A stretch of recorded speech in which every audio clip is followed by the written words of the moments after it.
Hello, my name is Jessica Siegel, and I would like to argue the resolution that prisons should be abolished. First, I would like to define the term abolished.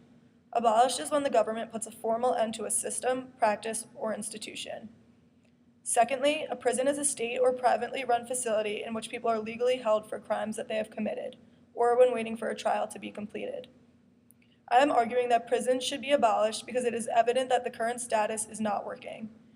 Two of the biggest problems with the current status are the social injustices, such as rape and returning to life after prison, and the current economic problems. The aftermath of life in prison and the problems with adjusting back to society are not working. I will start with the current economic problems. First of all, there are over 200,000 people today in federal prisons.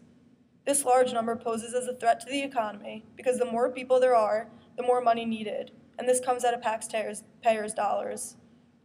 According to Legislative Analysis Office, to support one inmate, it costs the government $47,000 each year. This is a substantial amount of money, and the prison population seems to be increasing every year. This substantial number is due to all the costs of living, such as inmate health care, food, activities, clothing, religious activities, etc. This high cost of prisons is taking away from other possible projects that the government could be partaking in, such as healthcare. Next, I'm going to focus on the social injustices within prisons.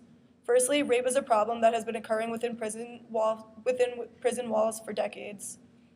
However, there clearly has been little to fix this problem because it is still very prominent. For example, women are being sexually assaulted by prison guards and staff, according to the Human Rights Quarterly. This article exposes the failure of the states to respond to women's reports of abuse.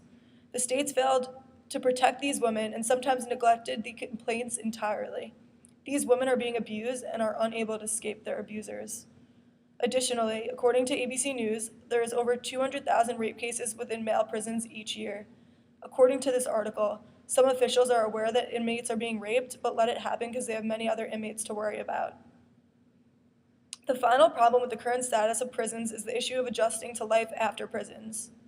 Incarcerated people often suffer long-term consequences from having been subjected to pain, deprivation, and atypical patterns of living and interacting with others. Many inmates are so accustomed to life behind bars that they have trouble acting on their own and making their own decisions after.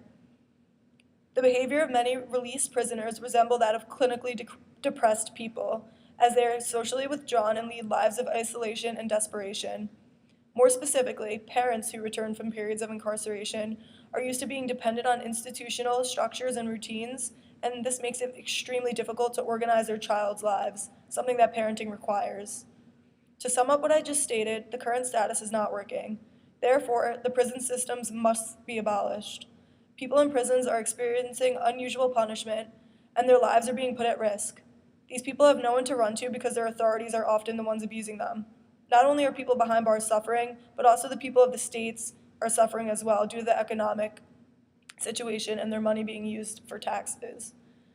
Therefore, all prisons should be abolished. Thank you.